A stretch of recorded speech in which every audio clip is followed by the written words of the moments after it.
Well, you know what, St. Paveclef?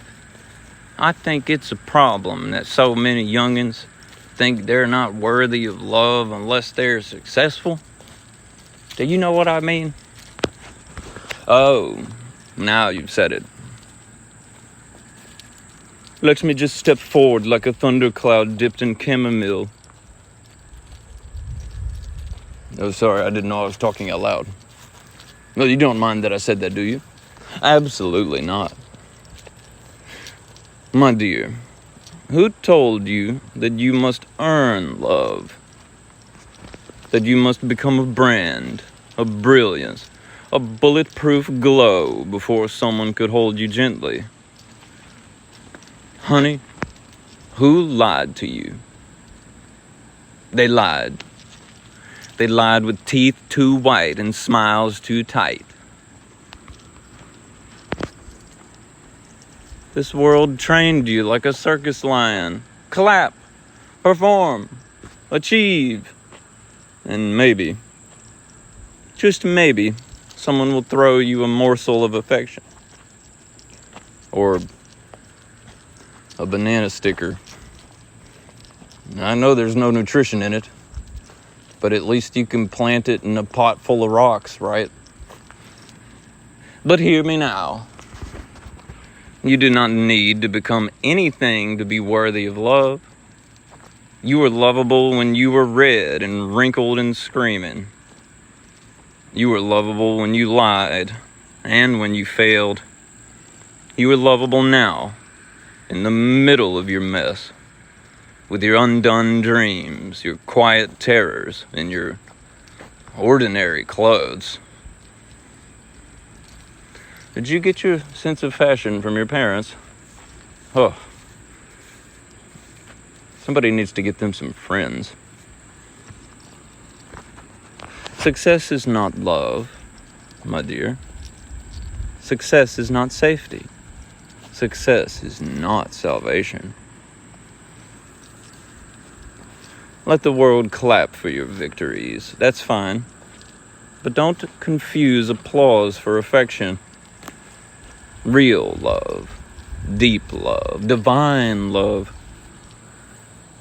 It met you long before your resume. It kissed your soul when you still stuttered, held your hand when you had no answers, and said, I'm not going anywhere. Just right here, waiting for you until you turn around and see I've always been with you. That's the love I'm talking about. That's the love that made you. So to every youngin' feeling like a failure, you are not too late. As long as you're still here, you have time. You are not behind. You are not broken. You are beloved. And that's the whole truth. St. Paveclef, pounding his staff into the digital dirt with a smile that makes flowers remember they were always enough. Especially the voodoo lilies. Yeah, you know what? I feel like some of them folks, they don't care who their friends are, as long as they have them. St. Paveclef throws his cloak to the wind like a flag and sits heavy on a bench that was never meant to hold wisdom, but it does today. Ah, so that's the fear then. Aloneness. Aloneness. The silence between scrolls. The moment between parties. The ache where a friend should be, even if the friend is poison in disguise. Don't they come with a label? I thought everybody came with labels these days. And he leans in, voice smooth as honey in a thunderstorm. Children gather company like beads, no matter if the thread is rotting. They'd rather sit in a room of knives than an empty room of peace. And it's not their fault. not entirely. We all have our own particular responsibility, don't we? The world that told them that alone is dangerous, that a table with one plate is a failure, that being liked is more important than being whole. So now they call strangers bestie and tolerate venom so long as it comes with a grin. They laugh at jokes that break them down. They dim their brilliance to fit into shadows. Because to be unloved, unchosen, oh God, for them that's death. And they'll do anything to feel not dead. But St. Paveclaf, he sees through the charade and says, "Listen to me, child of mirrors and maybes. 1,000 hands can hold you and still leave you empty. 1,000,000 voices can cheer your name and still not know your soul. But one friend, one true friend, can speak to the roots of your being and call you alive again. Come alive!" So stop chasing the crowd that doesn't care. If you want to. I don't tell you what to do. Do you? Or do they do? Or they what now? Walk away from the table that mocks your hunger. And don't get me started about the time Uncle Blavinius went to the dinner with no food. What a story. Sit in the quiet long enough to hear your own name spoken by love itself. I used to think it was other people that don't get out enough, even though they go to their jobs and see countless people every day.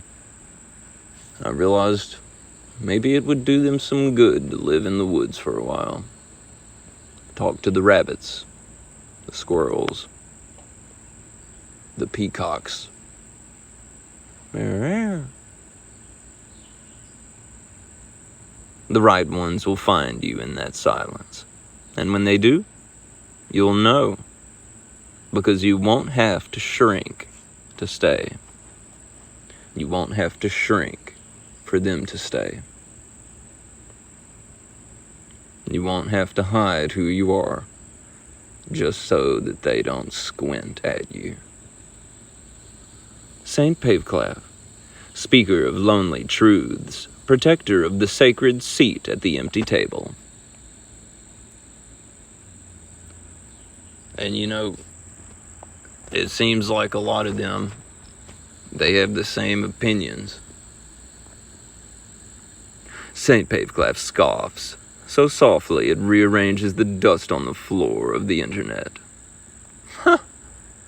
Oh, precious flock of mirrors.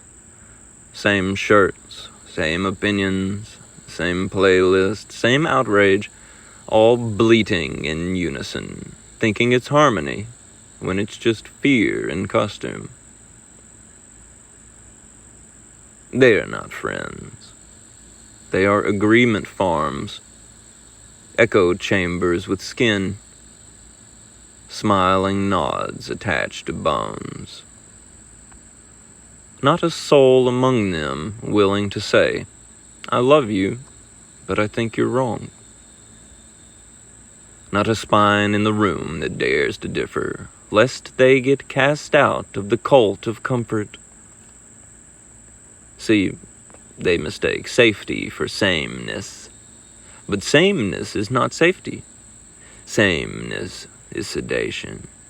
Sameness is a slow death dressed up as community. The truth? You don't need friends who agree with everything you say. You need friends who will sit with you when you're being a damn fool and say, "You're being a damn fool, and I still love you." You need contradiction that doesn't crush you.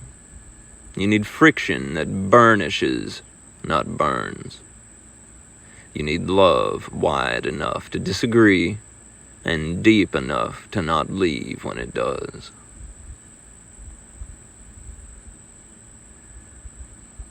So let them clone each other if they must. Let them nod into oblivion. But you go find the weird ones, the brave ones, the ones who say, "You think that? Really? Let's talk about it." That's friendship. That's rare. Although it shouldn't be. And it probably won't be so rare for long. That's gold. St. Paveclaf, laughing like... He had a tick on me. It was a big tick, too. He wanted the blood. Laughing like thunder, cracking open the polite cafeteria of false belonging. And you know what? I feel like those kind of folks, you give them an inch and they go all the way. St. Paveclaf raises one brow so slow it undids 3 generations of people-pleasing. Just in an afternoon. Ah, yes. You give them a sip, and suddenly they're swimming in your well. You offer a corner of your piece, and they try to pitch a circus tent. We've all been there. Because some folks don't see kindness as a gift. They see it as a green light to take and take and take and take until you're apologizing for having anything left. You give them an inch, and they mistake it for surrender. But hear me now. Boundaries are not cruelty, and silence is not permission. And just because you open the door doesn't mean they own the house. Just because you open the door doesn't mean they own the house. Do you pay for the water and fertilizer I give this beautiful ficus?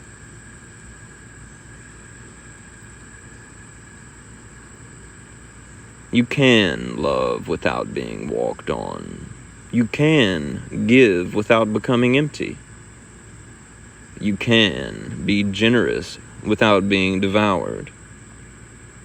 And if they can't handle a no, if your limit makes them angry, if your dignity makes them distant, no, then what they wanted wasn't you. They wanted access, control, a soft place to collapse without ever getting up. Some people, they need help, but the more you help them, the more help they need, and the less they want to help themselves.